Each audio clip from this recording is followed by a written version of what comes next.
Dans cet épisode, nous allons enquêter sur 3 des histoires de magie et de sorcellerie les plus morbides d'Europe. Vlad l'Empaleur, Richard III et Attila le Hun sont des figures quasi mythiques. Nous sommes fascinés par les méfaits des empereurs romains et des hordes vikings. Mais c'est facile d'oublier que ces gens et leurs victimes ont réellement existé. Et que la réalité est souvent plus complexe que la légende sanglante. Je m'appelle Joe Crowley, je suis journaliste. Je m'appelle Susanna Lipscomb, je suis historienne. Ensemble, nous allons dévoiler la réalité cachée derrière des personnages et des événements restés tristement célèbres. En revisitant les scènes de crime, c'est bon, affaire classée. Et en explorant de nouvelles pistes, regardez, voilà les preuves. Pour tirer des conclusions parfois étonnantes. Vous pensez connaître ces chapitres de l'histoire? Rien n'est moins sûr. Dans cet épisode, nous allons enquêter sur 3 des histoires de magie et de sorcellerie les plus morbides d'Europe. Quel rôle l'Inquisition espagnole a-t-elle joué dans les accusations de sorcellerie portées contre des milliers de gens? Tout ce que les victimes pouvaient faire, c'était prier et crier. Au cours du XVIIIe siècle, un groupe de voleurs masqués hollandais a-t-il vraiment agi sous la coupe du diable? Les seuls aveux que l'on a ont été obtenus sous la torture. Pourquoi une famille de fossoyeurs a-t-elle été tenue responsable de la propagation d'une maladie mortelle dans la petite ville de Frankenstein? Tout ça a été mis en scène de manière cruelle et macabre.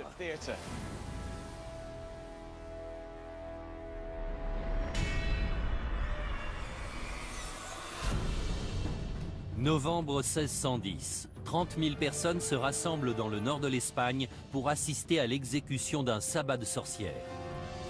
Maria de Arbourou, 70 ans, a été reconnue coupable d'être la reine des sorcières. Elle est accusée de diriger le sabbat du village de Zugarramurdi, d'avoir tué des nourrissons et de vénérer le diable. Des mois durant, Maria et le reste de son assemblée étaient aux mains de la redoutable Inquisition espagnole. Au terme de cet interrogatoire, 6 d'entre eux vont être condamnés au bûcher et brûlés vifs. Mais Maria et les autres étaient-ils réellement coupables ou étaient-ils victimes d'une conspiration de l'Inquisition? Dans un recoin des Pyrénées, à 360 km de Madrid, se trouve le village isolé de Zugarramurdi. Au début du XVIIe siècle, ce village a été la cible d'une des organisations les plus redoutées, l'Inquisition espagnole.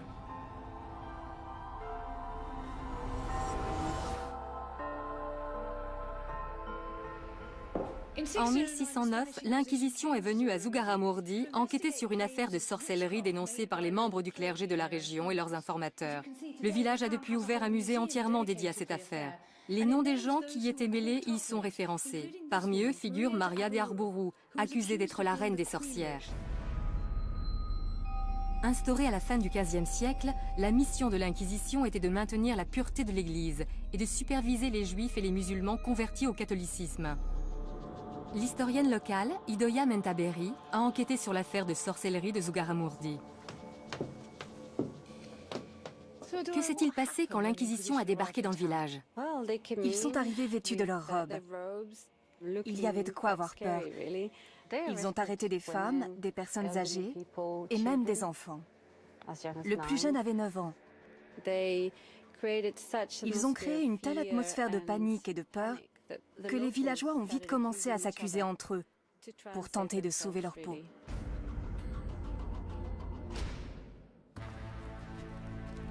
Maria de Arbourou s'est retrouvée au cœur de ces accusations.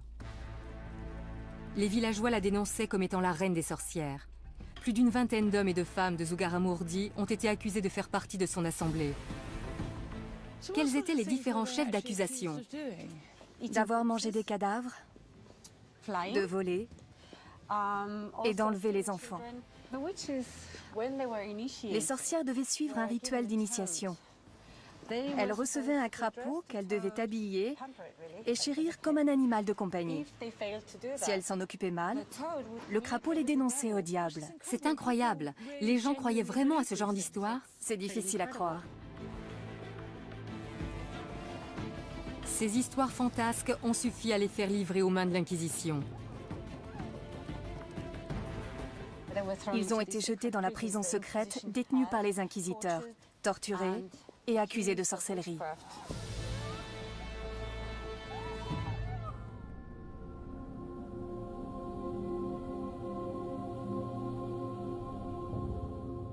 Idoia a décrit les terribles événements qui se sont tenus ici au XVIIe siècle. Mais j'aimerais comprendre comment ces habitants d'un coin reculé de la montagne ont pu croire en ces histoires au point d'exécuter d'autres villageois.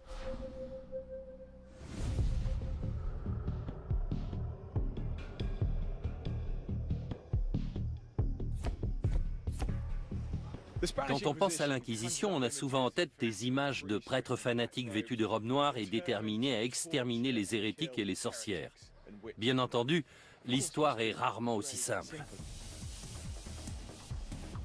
Je me dirige vers le donjon d'Amsterdam, un site très touristique, pour y apprendre tout ce qu'il y a à savoir sur cette fameuse organisation. Pour ce faire, j'ai fait appel au professeur Thomas O'Connor, un spécialiste de l'Inquisition. Parlez-moi de Zugarramurdi. Quel rôle l'Inquisition a-t-elle joué dans ce village?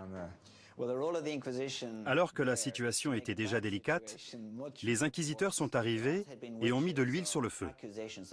Il y a toujours eu des histoires d'accusations de sorcellerie, mais quand l'Inquisition intervenait, tout avait tendance à s'amplifier. Le nombre de dénonciations se multipliait. Un vent de panique générale se mettait à souffler. Cependant, il est intéressant de savoir que les avis sur la question étaient partagés au sein des inquisiteurs. C'est vrai? 2 d'entre eux avaient une opinion bien tranchée sur la marche à suivre, mais le 3e émettait quelques réserves. L'inquisiteur en question se nommait Alonso de Salazar Frias. C'était un avocat particulièrement cultivé.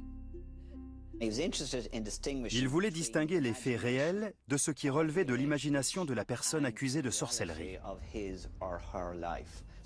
Au sein même de l'Inquisition, certains parlaient déjà de pacte avec le diable, d'hérésie et de damnation. Il tenait à prendre assez de recul pour ne pas se laisser embarquer dans l'hystérie collective. Cette frénésie touchait non seulement la commune de Zugarramurdi, mais aussi les inquisiteurs présents lors des événements. À Zugarramurdi, Salazar était l'inquisiteur le moins gradé, mais sa méthode de raisonnement a tout de même eu un impact important.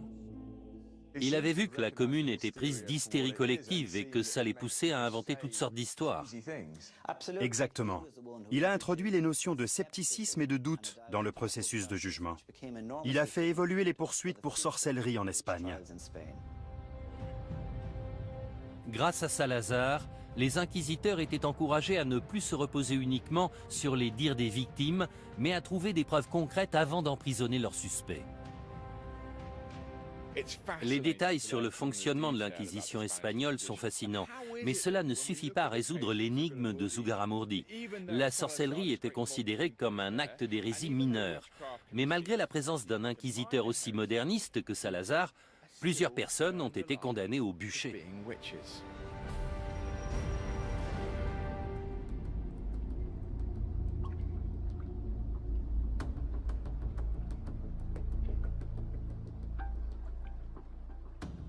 Joe a révélé l'impact tragique qu'a eu l'Inquisition espagnole sur le village de Zugarramurdi. De mon côté, j'aimerais savoir ce qui poussait ces villageois à croire que des sorcières vivaient parmi eux.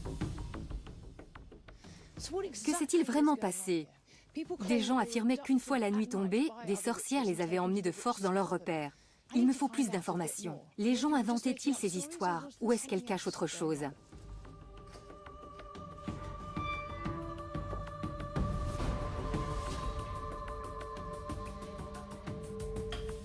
Je compte sur l'aide du professeur Peter Kinderman, psychologue clinicien, pour m'expliquer comment de telles accusations voient le jour et ce qui poussait les gens à y croire aussi facilement. D'après les témoignages, c'est dans ces caves que les sorcières se réunissaient. Cet endroit est assez fabuleux, n'est-ce pas? C'est un site extraordinaire. L'impact d'une histoire de sorcière est tout de suite plus fort quand il est censé se passer dans un endroit comme celui-ci.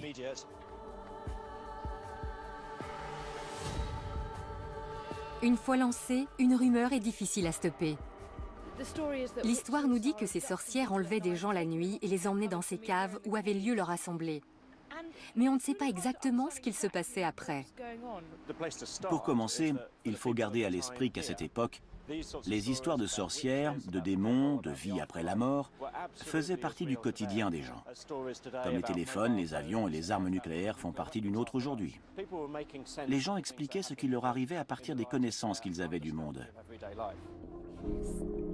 La peur d'être torturés et brûlés vifs poussait les habitants de Zugarramurdi à émettre de folles accusations sur leurs voisins. Les gens vivaient dans la terreur. Il suffisait qu'un suspect interrogé finisse par avouer en impliquant une ou deux autres personnes pour que les accusations se multiplient. Ce phénomène ne se limitait pas à Zugarramurdi. Dans toute la région, plusieurs villages se sont mis à dénoncer des pratiques de nature satanique. Le cadre idyllique de la montagne s'est alors transformé en un lieu de cauchemar. Certaines personnes parlent d'hystérie collective. Pensez-vous que cela puisse expliquer ce qu'il s'est passé ici? Le terme d'hystérie collective sous-entend que ces personnes étaient dérangées ou malades. Je ne pense pas que ça a été le cas. De nos jours, accuser quelqu'un de sorcellerie passe pour de la démence. Mais si on appelle les services secrets parce qu'on suspecte son voisin de fabriquer des bombes, cela nous paraît normal. Donc il ne faut pas trop rationaliser les faits. Ces gens ont réagi dans la panique. Les conséquences étaient terribles dans les deux cas. Être possédé par le diable et perdre son âme faisait bien plus peur aux gens qu'on ne peut l'imaginer aujourd'hui. D'un autre côté, l'idée de faire l'objet d'une enquête, puis d'être torturé et brûlé vif en public, n'était pas plus réjouissante. Maria et les autres victimes se trouvaient confrontées à un cruel dilemme. Seule leur foi pouvait les sauver, et elle allait être testée comme jamais. L'enquête menée par l'inquisiteur Alonso de Salazar a abouti à la libération de plusieurs suspects. Mais Salazar ne pouvait tous les sauver. Maria de Arbourou et 5 autres personnes ont été jugées coupables.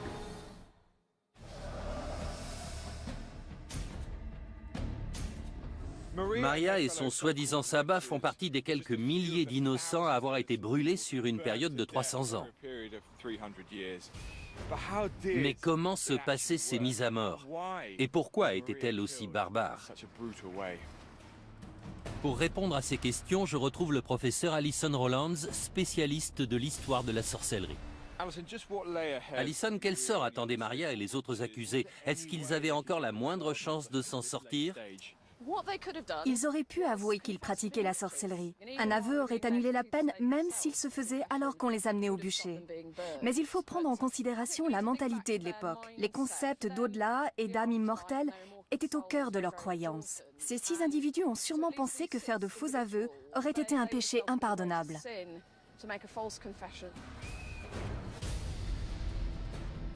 En refusant de choisir la facilité, Maria a définitivement scellé son destin. Elle et ses pairs étaient condamnés à trouver la mort d'une des pires façons imaginables. Pourquoi le bûcher? Pourquoi une mort aussi horrible? On ne pouvait pas les pendre ou les décapiter? Selon certaines croyances religieuses, le feu a le pouvoir de purifier l'âme d'un pécheur.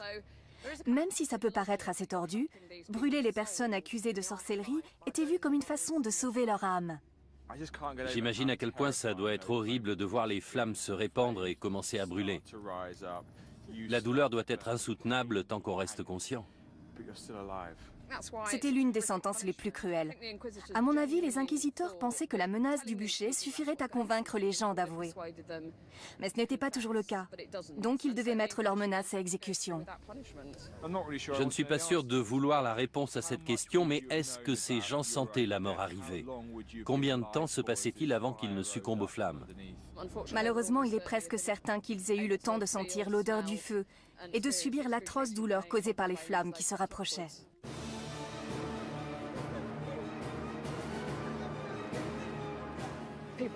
Ils étaient debout, attachés. Tout ce qu'ils pouvaient faire, c'était prier et crier.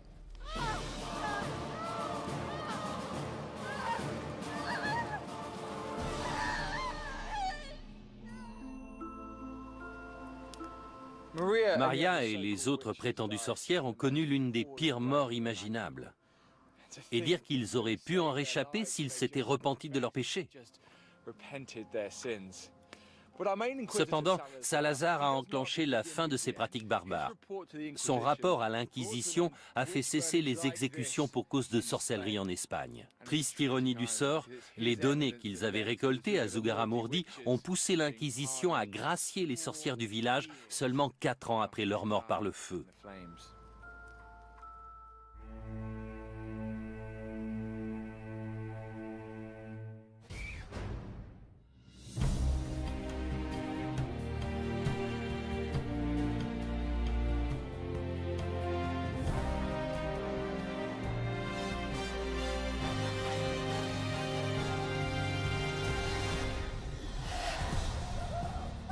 11 mai 1772. Józef Kirchhoffs, chirurgien aisé et fervent croyant, est sur le point de connaître une mort violente par pendaison. Il a été reconnu coupable d'être à la tête d'un groupe de bandits sans pitié obéissant aux ordres du diable en personne. Leur nom, les Bockenriders. Pendant des années, ces bandits ont fait régner la terreur le long de la frontière hollandaise. Kirchhoffs a été condamné à la potence alors qu'il niait fermement faire partie du célèbre gang, et ce malgré des mois à subir d'affreuses tortures. Était-il un génie du grand banditisme ayant toujours mené une double vie, ou était-il réellement innocent ?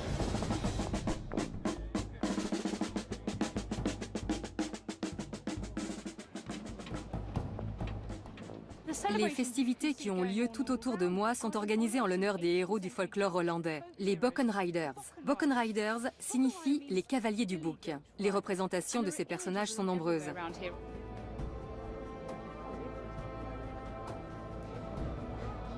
En voilà un Bockenrider.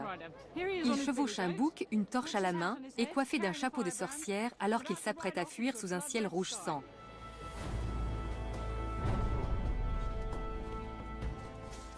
De nos jours, beaucoup de gens voient les Bockenriders comme des justiciers, une sorte de version hollandaise du légendaire Robin des Bois.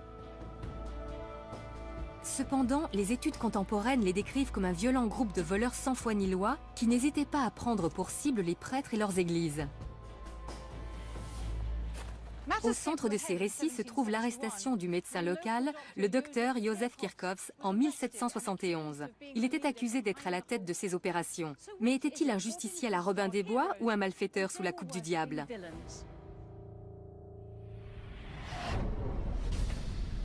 La ville de Herzogenrath est l'un des endroits clés de l'histoire des Bockenriders. Cette ville est maintenant allemande, mais se situe juste à côté de la frontière hollandaise. Je suis venu rencontrer François van Geroorten, président de l'association visant à préserver la mémoire des Bockenriders. François, qu'est-ce qui faisait des Bockenriders un groupe de bandits beaucoup plus terrifiant que les autres criminels?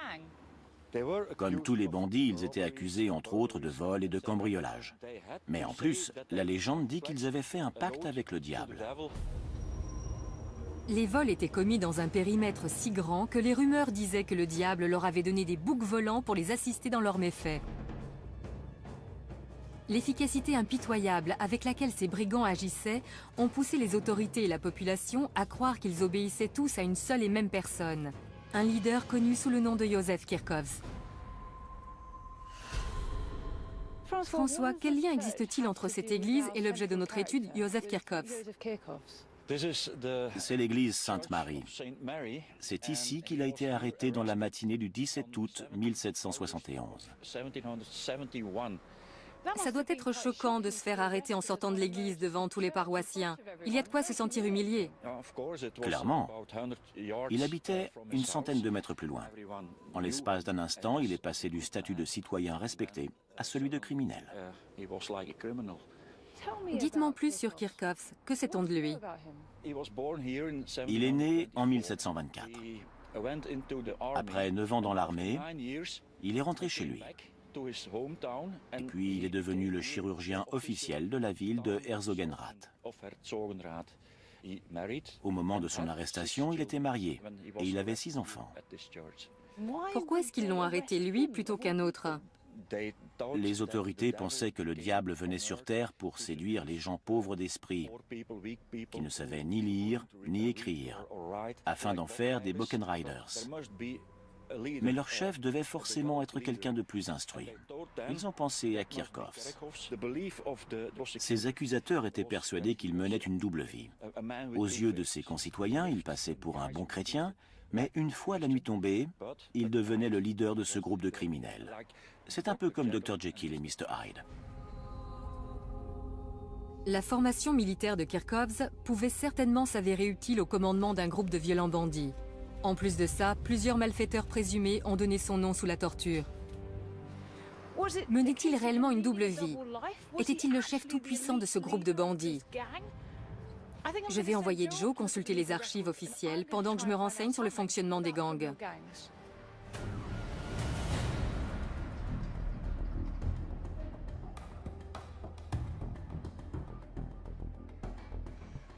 L'histoire de Joseph Kirchhoffs et des Buchan Riders est empreinte de mythes et de légendes. J'aimerais démêler le vrai du faux. Et le meilleur moyen d'y parvenir, c'est de consulter les archives officielles. Après tout, il semblerait logique que la torture et l'exécution d'un homme aussi respectable que Joseph Kirchhoffs aient fait l'objet d'un rapport écrit.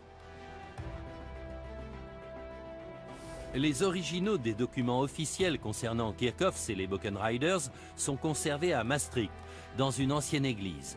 Cette dernière abrite dorénavant les archives historiques de Limbourg. L'archiviste Truus van Roy-Rox a étudié ces documents cruciaux en détail. S'il y a une personne qui peut m'aider à percer le mystère de cette histoire et faire éclater la vérité au grand jour, c'est elle. Il y a beaucoup de légendes au sujet des Buchan Riders.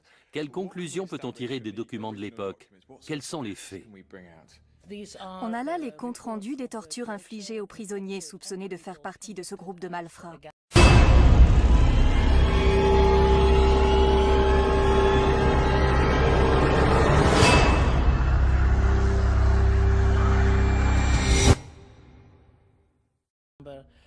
Ils étaient accusés d'entrer par effraction dans les maisons, les églises et les abbayes.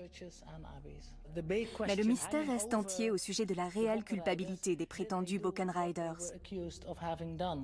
Les seuls aveux que l'on a ont été obtenus sous la torture.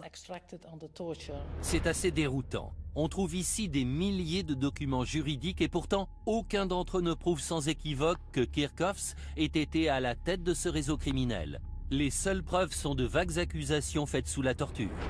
Est-ce qu'il y a des documents qui nous parlent un peu de Joseph Kirchhoffs et de son histoire personnelle? On a une description de lui dans une lettre de recommandation. Elle a été écrite en 1752, quand il était encore sergent dans l'armée. Elle dit qu'il était non seulement un chirurgien très talentueux, mais aussi un homme respecté et très croyant. Les gens n'en revenaient pas quand il a été arrêté. Ça semble un peu tiré par les cheveux qu'un homme aussi sympathique et attaché aux valeurs du christianisme se retrouve à la tête d'une cruelle organisation de malfaiteurs. Oui, il n'y avait aucune preuve concrète de sa culpabilité. Il avait seulement été dénoncé par d'autres suspects passés sous la torture. Clairement, la façon dont ces aveux ont été extirpés pose problème. J'aimerais en savoir davantage sur la nature de ces tortures. Le château où elles ont eu lieu existe toujours. On peut aller voir si vous voulez. Je visualiserai mieux. Ça ne fait aucun doute.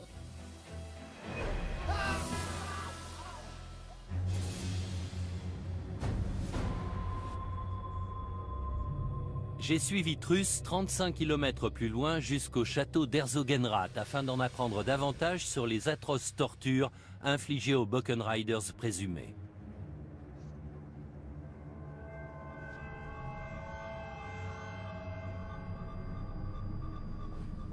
Regardez-moi tout ça.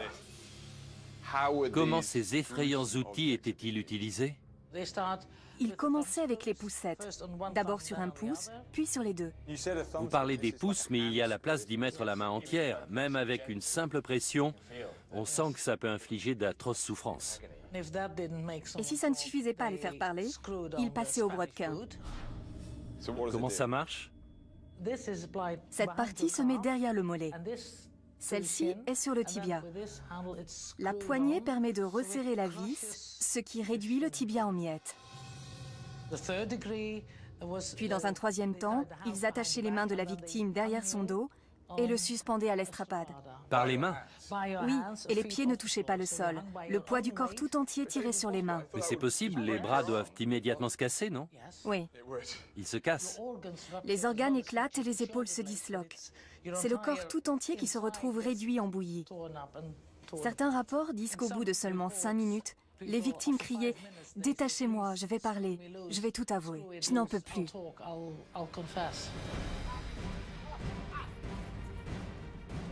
Des douzaines de membres présumés des Buchan Riders ont été torturés dans ces lieux et ont rapidement avoué leurs crimes. Mais pas Kirchhoffs. Il disait à ses tortionnaires « Messieurs, vous pouvez réduire mon corps en miettes, je n'ai rien à avouer ». Respectait-il la loi du silence ou était-il véritablement innocent?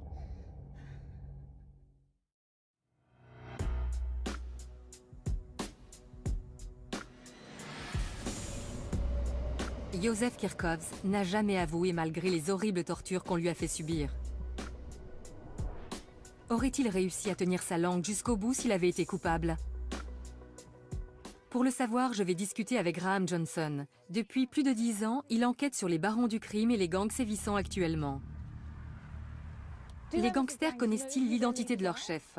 Pas toujours. Les petites mains, ceux qui les recrutent et tous ceux qui occupent des postes secondaires ne savent pas forcément pour qui ils travaillent. On s'intéresse actuellement à Józef Kirchhoffs, qui était un membre respectable de sa communauté. Est-ce qu'on trouve vraiment ce genre de profil au sein d'un gang? Il arrive souvent que les chefs de gang aient une position sociale élevée au sein de leur communauté. Peu de gens connaissent l'identité de celui qui dirige actuellement la pègre locale. Si vous le rencontriez, vous ne penseriez pas une seconde qu'il est impliqué dans un gang. C'est un homme respectable, poli, cultivé, et pourtant, il est à la tête d'une organisation criminelle qui compte des centaines de membres et génère des centaines de milliers d'euros par an. Ils sont impliqués dans des affaires de drogue, de fraude fiscale, de vente d'armes et même de meurtre. Donc même l'homme le plus respectable d'une communauté peut travailler pour une organisation criminelle. Tout à fait. Ce sont des gens qui ont le sens des affaires, savent diriger et sont des gens en position de pouvoir. Ils font des chefs de gang idéaux. Ce principe est valable aussi bien en Angleterre aujourd'hui qu'en Allemagne il y a 200 ans.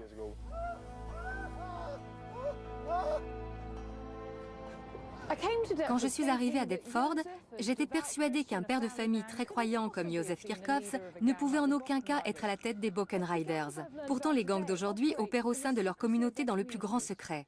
Si Józef pouvait garder le silence sous la torture, peut-être était-il capable aussi de mener de front une vie de famille et la direction d'une organisation criminelle.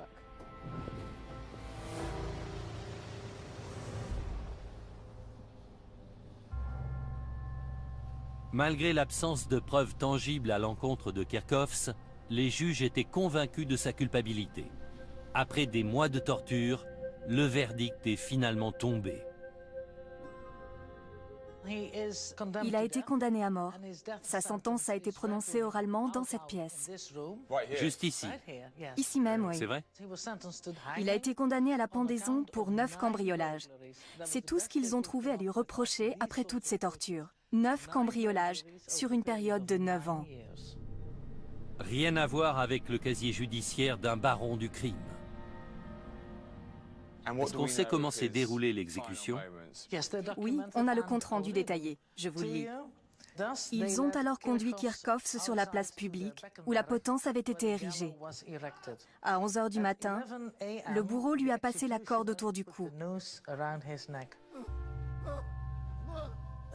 D'une voix tremblotante, il a crié « Jésus, j'ai vécu pour toi, je meurs pour toi ».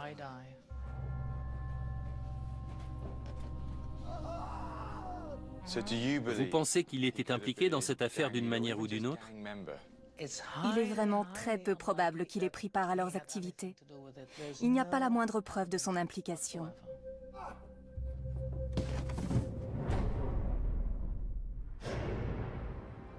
Kirchhoffs n'a pas été la seule victime. Plus de 350 Buchan Riders présumés, hommes et femmes confondus, ont été pendus, laissés pour morts sur la roue ou brûlés vifs. La torture est au cœur de cette légende sanglante. Le problème majeur face à cette pratique, c'est qu'on n'a aucun moyen de vérifier la véracité des aveux. Bon nombre de personnes victimes de telles souffrances finiraient par cracher le morceau, qu'ils soient réellement coupables ou pas. Le plus fascinant, c'est que Kirchhoffs n'a jamais avoué. Même si Suzy a des arguments valables pour le suspecter d'avoir été à la tête des Buchan Riders, je n'arrive pas à y croire.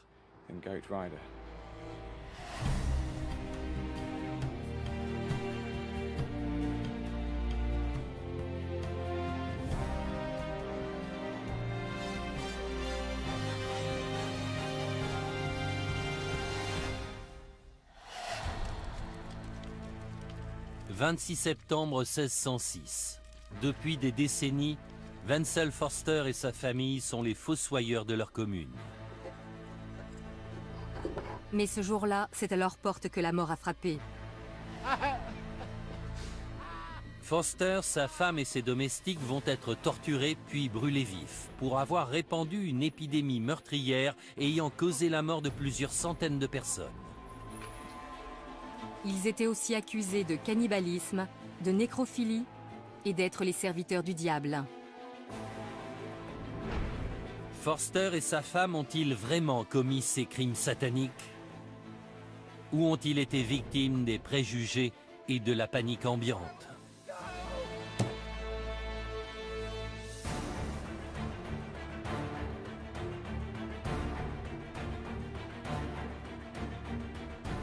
J'ai fait le voyage en Europe centrale pour en apprendre davantage sur la terrible légende de Forster. Voici la ville de Zabkowice-Czeslawski, située au sud de la Pologne. Depuis des siècles, elle est le nœud commercial de cette zone rurale. Ce n'est pas le genre de ville qu'on s'attend à voir faire la une des journaux. Pourtant, en 1606, cette magnifique feuille d'information illustrée a été publiée à son sujet. Cet ancêtre des journaux d'aujourd'hui raconte l'histoire qui a fait connaître cette petite ville. Mais à l'époque, Zabkowice portait un autre nom. Elle s'appelait Frankenstein. C'est en 1818 que Mary Shelley a écrit son célèbre roman gothique racontant la vie de Victor Frankenstein et du monstre qu'il avait assemblé à partir de morceaux de corps humain. 200 ans plus tôt, la ville de Frankenstein a été au centre d'une autre histoire à en glacer le sang, quand des centaines de ses habitants ont été victimes de la peste. Le bulletin illustré ne parle pas seulement des victimes, mais aussi des gens supposés être à l'origine de cette épidémie. La propagation de l'épidémie a été entièrement reprochée à une famille de fossoyeurs qui s'occupait du cimetière de la ville. Ce récit relate une incroyable histoire d'empoisonnement, de vol et de magie noire.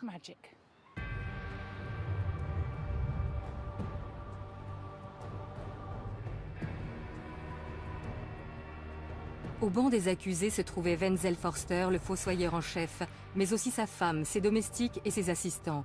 Je me suis rendue au cimetière où il travaillait pour rencontrer Karen Lambrecht, l'historienne qui a révélé au grand jour l'histoire de la peste de Frankenstein.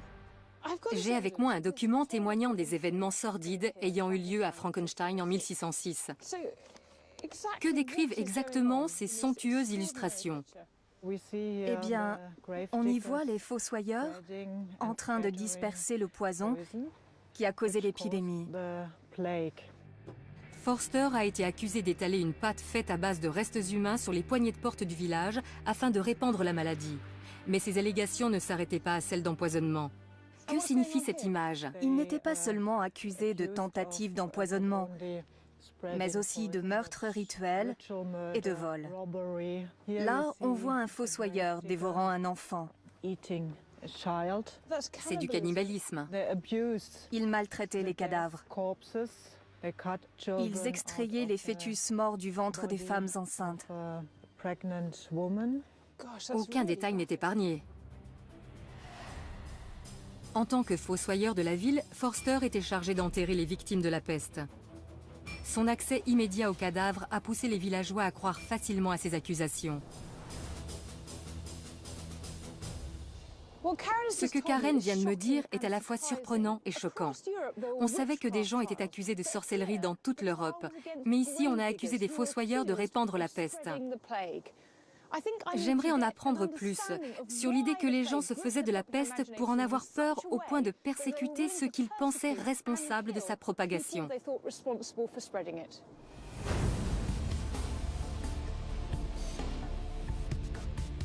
Je suis à Londres où 100 000 personnes sont mortes de la peste 60 ans après l'épidémie de Frankenstein. Je retrouve le professeur Robert Jout, un historien médical, à l'église Saint-Bride où reposent des centaines de victimes de la peste. Robert, pouvez-vous m'en dire un peu plus sur la peste? Sait-on combien de victimes elle a fait à Frankenstein? D'après les rapports de l'époque, il y a eu environ 1500 décès. C'est un chiffre assez élevé. Un quart de la population a trouvé la mort en l'espace d'1 ou 2 semaines. La mort était fulgurante. Et elle frappait sans prévenir, n'est-ce pas? C'est ça. Dans certains cas, les gens se levaient le matin comme si de rien n'était, puis mouraient dans la journée. C'est une mort aussi terrible que soudaine. Les gens en étaient terrifiés. Dans ces conditions, les victimes ne pensaient pas s'être assez préparées au jugement dernier. Ça les effrayait plus que tout. Quand la peste frappait, les églises débordaient de demandes d'inhumation. Il était impossible d'enterrer tout le monde convenablement. Regardez ça.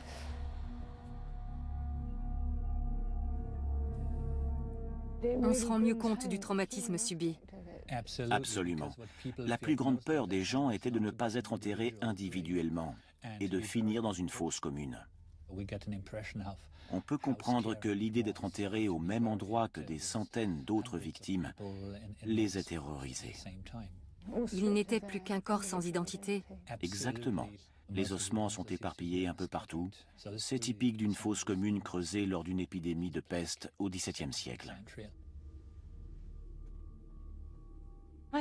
En voyant tout ça, je comprends un peu mieux pourquoi les habitants de Frankenstein étaient aussi terrifiés par la peste au XVIIe siècle. Ce genre de perspective peut facilement pousser les gens à s'en prendre aux potentiels responsables du désastre. Mary Shelley a rendu le nom de Frankenstein mondialement connu.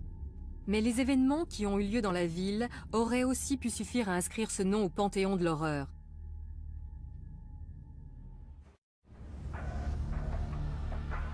Suzy a découvert qu'un quart de la population de Frankenstein a succombé à la peste. Les fossoyeurs ont-ils réellement pu répandre l'épidémie à l'aide de potions empoisonnées? Y a-t-il un moyen de découvrir ce que contenaient ces potions? Bien entendu, les autorités de l'époque ne disposaient pas de laboratoires médico-légaux où les faire analyser. Personnellement, l'idée de potions pestiférées me semble un peu exagérée. On pourrait presque y voir un complot monté dans le but de s'en prendre aux fossoyeurs.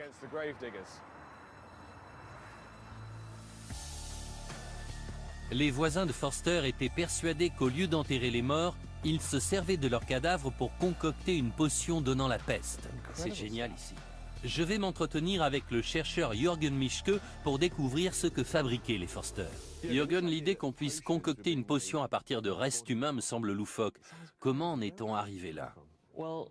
Je vais peut-être vous surprendre, mais les médicaments à base de restes humains étaient monnaie courante du XVIe au XVIIIe siècle. Au début du XVIIe siècle, les gens pensaient que les médicaments à base de cadavres en bonne santé étaient particulièrement efficaces. Et en plus de soigner les maladies, ces remèdes étaient censés donner l'énergie du mort aux patients. Quelle partie du corps était utilisée? D'après les documents scientifiques de l'époque, 24 parties du corps peuvent être récupérées pour en faire des remèdes. La graisse, la peau, le crâne et les os en font partie. Les os étaient réduits en poudre et la peau bouillie pour en faire des médicaments contre toutes sortes de maux tels que l'épilepsie ou les migraines. Forster était-il le fournisseur de Frankenstein? D'où provenaient les cadavres? Il fallait aller voir le bourreau. Il avait tous les droits sur le cadavre des gens qu'il exécutait. C'était la seule façon de se procurer un corps jeune et sain. C'était un revenu complémentaire non négligeable pour les bourreaux. Il est possible que certains fossoyeurs aient voulu en profiter aussi. Est-ce que ces potions pouvaient aussi servir à répandre une maladie? Les autorités avaient interdit tout remède fait à partir du corps d'un malade ou d'une personne âgée parce qu'ils savaient que c'était plus risqué. Mais les fossoyeurs ont peut-être transgressé cette règle sans savoir que cela représentait un réel danger pour les patients. Quand on se fournit illégalement chez un fossoyeur, il y a forcément plus de risques. C'est fou de penser qu'on se soignait avec des restes humains. Si on y réfléchit un peu, le but est d'aider quelqu'un à survivre grâce au corps de quelqu'un qui est déjà mort. Les transfusions sanguines et les transplantations d'organes suivent aussi cette logique. C'est fascinant. Moi qui pensais que cette histoire avait été fabriquée de toutes pièces pour se débarrasser des fossoyeurs, et finalement j'apprends que la médecine actuelle fait appel aux mêmes méthodes. Officiellement, les fossoyeurs ne devaient pas être autorisés à fabriquer ce genre de remède. Mais cette éventualité ne semble plus aussi extravagante qu'avant. De plus, la fabrication de remèdes de cette nature faisait clairement d'eux les coupables idéaux.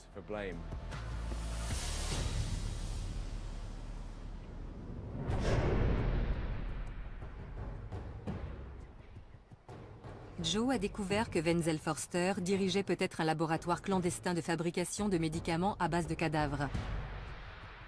Leur activité a pu être à l'origine de la propagation de la peste, même involontairement.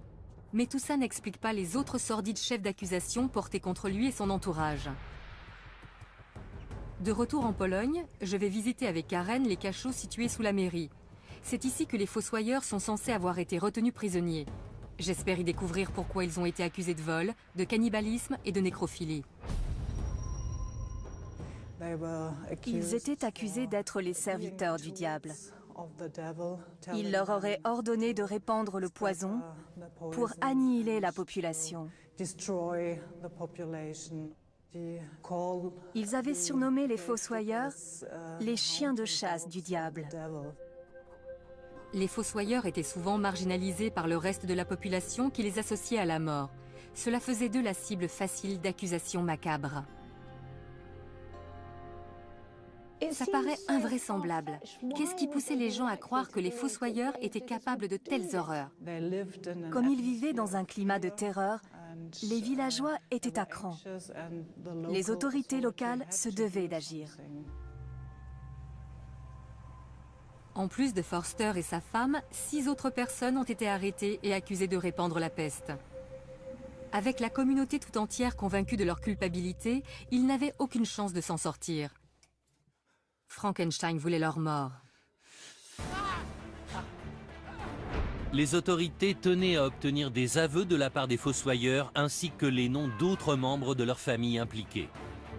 Les tortures qui leur ont été infligées pendant l'interrogatoire ont fini par les faire craquer. Le trajet vers l'endroit de leur exécution a débuté ici, dans les cachots de la mairie, où Forster et les autres avaient été emprisonnés et torturés. Ensuite, ils ont été transportés à travers toute la ville, installés en évidence sur une charrette pour que la population assiste à leur sentence et sache ce qui arrive aux gens coupables de tels crimes. Après tout, le but de cette mise en scène cruelle et macabre était d'être vu par le plus grand nombre possible d'habitants. Tout Frankenstein tenait au bon déroulement de cette exécution. Ils étaient persuadés que la mort de Forster et de son entourage mettrait un terme aux ravages de la peste. Voici les anciennes frontières de la ville. Les douves se trouvaient ici. Au moment où Forster et les autres les traversaient, ils étaient déjà couverts de blessures. En plus des châtiments corporels, ils subissaient une véritable humiliation publique. Forster avait non seulement empoisonné ses voisins, mais aussi trahi son serment de servir la communauté. Déjà accablés par leurs blessures, les Forster ont fini par arriver ici, en dehors des limites de la ville, sur la colline des Potences. À ce moment-là, ils devaient espérer que leur heure est enfin sonnée. Ce n'était pas le cas. On a d'abord coupé les mains droites de Forster et de son assistant. Ensuite, les mains ont été clouées au pieu où ils seraient attachés pour mourir. Puis, pour le crime de nécrophilie, l'assistant de Forster a été castré. Prochaine étape, le bûcher. Forster et 3 autres fossoyeurs ont été attachés à des pieux. Les feux ont été allumés tout autour d'eux pour qu'ils meurent brûlés vifs.